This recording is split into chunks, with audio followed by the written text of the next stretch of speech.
بسم اللہ الرحمن الرحیم۔ ہمارے ہاں الحمدللہ جوائنٹ فیملی سسٹم ہے، آپس میں بڑی محبت ہے، اور اللہ نہ کرے کسی کا انتقال ہوتا ہے تو ہماری کوشش ہوتی ہے کہ ہم ایصال ثواب، اور ایصال ثواب کے جو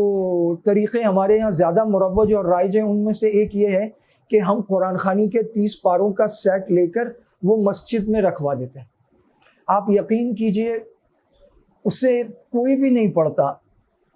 اور مثال کے طور پہ اگر وہاں 15 سے 20 سے 25 سے 30 سیٹ ایک مسجد میں رکھے ہیں تو زیادہ سے زیادہ اگر کسی مرحوم کی کوئی قرآن خوانی ہوتی ہے مسجد میں تو وہاں لوگ آ کر وہ پارے اٹھاتے ہیں اور ایک آدھ دفعہ اسے پڑھتے ہیں۔ باقی 27-28 سیٹ تو وہ بالکل ڈبوں میں یا پلاسٹک کے لفافوں میں پیک رکھے ہوئے ہیں۔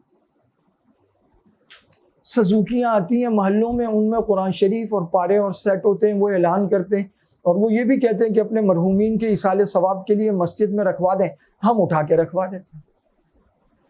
اب وہ استعمال نہیں ہوتے، تو اگر ہمیں یہ طریقہ اختیاری کرنا ہے تو اس کا سب سے بہترین طریقہ یہ ہے، ہمارے یہاں ماشاءاللہ تقریباً ہر مسجد کے ساتھ مدرسہ ہے، یہ قریبی جو بھی مدرسہ ہو ہم وہاں چلے جائیں، ہم ان سے پوچھیں کہ ہم آپ کو کون سی کمپنی کے اور کون سا چھاپا، اس کی کتنی لائنیں ہوں، کتنا سطری قرآن شریف لا دیں، جو آپ کے ہاں بچے قرآن شریف حفظ کرتے ہیں وہ پڑھیں۔ وہ صبح فجر سے 11:30، زور سے عصر، مغرب سے عشاء، عشاء کے بعد 1 گھنٹہ، اور سردیوں میں فجر سے پہلے 1 گھنٹہ، 24 گھنٹے اس قرآن شریف میں وہ بچے پڑھیں گے، یاد کریں گے، سبقی، سبق، منزل، مطالعہ، تو وہ قرآن شریف ہر وقت پڑھا جاتا رہے گا، اور جو ہمارا اصل مقصد ہے ایصال ثواب، وہ مرحوم کو ثواب پہنچے گا۔ اس کا طریقہ یہ کہ قریبی مدرسے جائیں، اور عمومی طور پہ، عام طور پہ 3 چھاپے، تاج کمپنی اگرچہ پریکٹیکلی بند ہو گئی ہے لیکن اس کے وہ جو چھاپے ہیں اس پر قرآن شریف اب بھی چھپ رہے ہیں، تو وہ 16 لائن کا،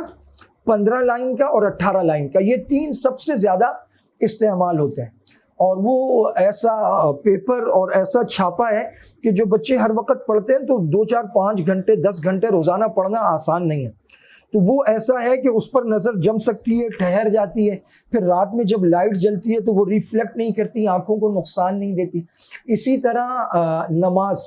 کامل نماز یا نماز حنفی، یا اسی طرح نورانی قاعدہ، ہم یہ چیزیں بطور ہدیہ لے کر اور مدرسے میں جمع کراتے ہیں۔ وہ اپنی سہولت سے بچوں کو، جب بھی نیا بچہ داخل ہوتا ہے اس کو ایک قاعدہ ملتا ہے، یا اس کو 5 پارہ ملتا ہے، یا اس کو نماز حنفی یا کامل نماز، یا اس کو قرآن شریف، یہ سب دیا جاتا ہے، وہ اس میں پڑھتا ہے۔ یہ چیزیں ہمیں لے کر دینی چاہیے۔ اس وقت آپ کسی بھی مسجد مدرسے میں چلے جائیں، قرآن خوانی والے 30 پاروں کے 50 60 70 80 100 200 سیٹ رکھے ہوئے ہیں، اور وہ استعمال میں نہیں آ رہے، اور آخرکار وہ رکھے نمی اور ہوا اور موسم اور بندش کی وجہ سے بوسیدہ ہو جاتے ہیں، اور پھر وہ اٹھا کے دے دیے جاتے ہیں اور آ کے مقدسہ جمع کرنے والوں کو، اور وہ لے جا کر پہاڑوں کی غاروں میں اسے دفنا دیتے ہیں۔ ہمارا مقصد پورا نہیں ہوتا۔ تو ہمارے استاد حضرت مفتی طیب صاحب دامت برکاتہم فیصل آباد سے، وہ فرمایا کرتے ہیں کہ بھائی نیکی بھی کرنی ہو نا